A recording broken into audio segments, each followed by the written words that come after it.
I'm Jake Smylie, the exec chef here, and today we're going to be making beef bourguignon. Hang out with us and watch me make it. And mushrooms, especially when you boil them, turn out to be like super woody flavored, kind of like the consistency of that. So what I do is I just take the stem off and hold it aside like a little mushroom stalk. The mushrooms are going to go in the beef bourguignon, but it's like we have to cook them separately as far as the stew goes. Carrot tops are only just for garnish, so I only need like that much, and it's super green looking, super nice.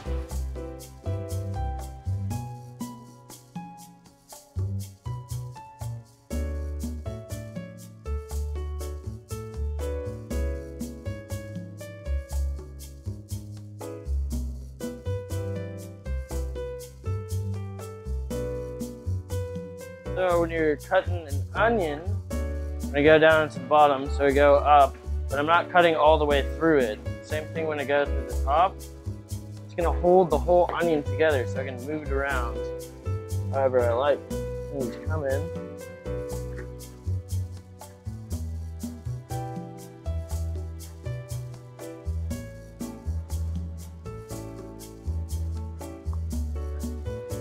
And then we'll have this little end piece.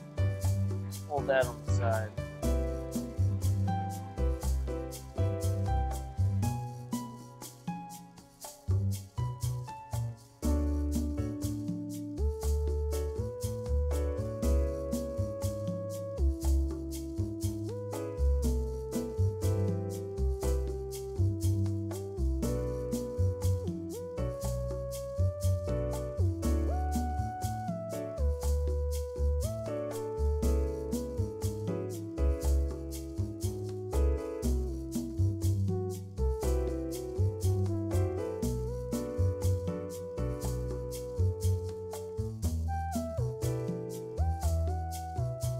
Cut and then roll, like quarter turn,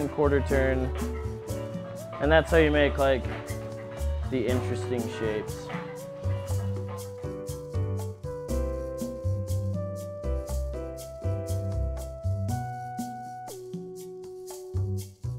Once you peeling a bunch of potatoes, put plastic wrap on, peeled all my potatoes. And a lot of people think that mashed potatoes like take a long time to cook, right? And it's probably because you're boiling whole. So if you just go in about this size, take like 15 minutes. Rinse the starch off your potatoes. It's so much cleaner, fresher, delicious. All right, here's a cool trick. So I think the best way to eat garlic, they actually did a study, and different ways of cutting garlic or like prepping garlic alters the flavor of it. So you can do sliced garlic versus, you know, minced garlic and stuff like that. So I like a combination of like mortar and pestle and minced. And so a good way to do that is take your knife, flip it upside down, go in, mince.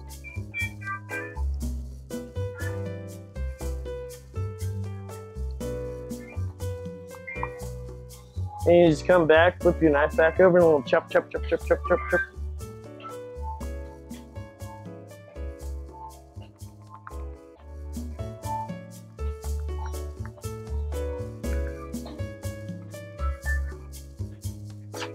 So the way I like to cook like this thing is I like to use one pot on like most of the main stuff, just because if you use one pot, you're gonna hold in all of the flavor of everything that went into cooking it.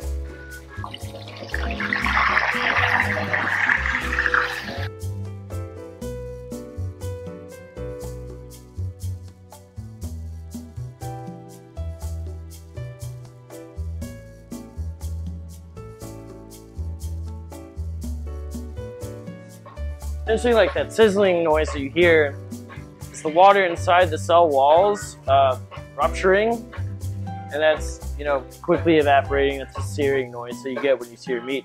So by letting it sit, it allows the juices to just go back into the membrane and hold there. So if you ever get a steak and it's like, throw it on the plate right after it was on the grill, this pool of little blood, which is actually collagen, it didn't let it rest long enough. Also lets the meat be more tender and juicy.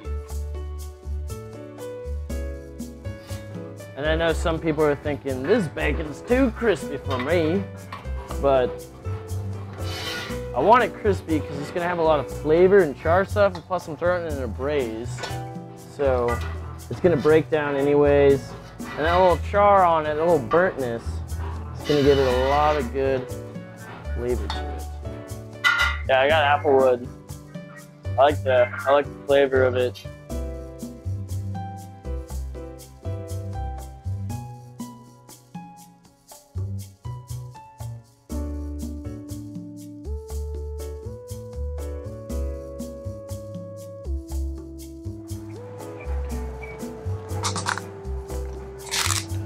Mushroom stock that we made earlier.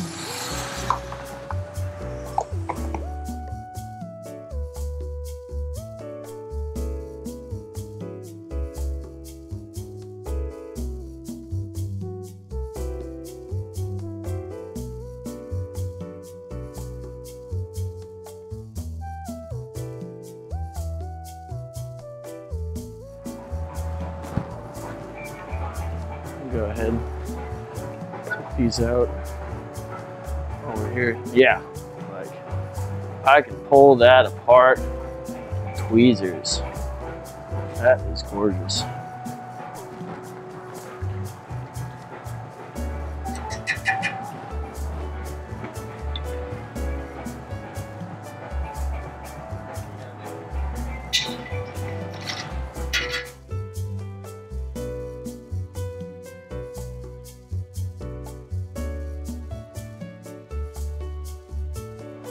So right here I have whipped mashed potatoes on the bottom.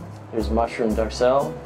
There's poached pearl onions, parsley, oregano, and then we have the beef bourguignon right here.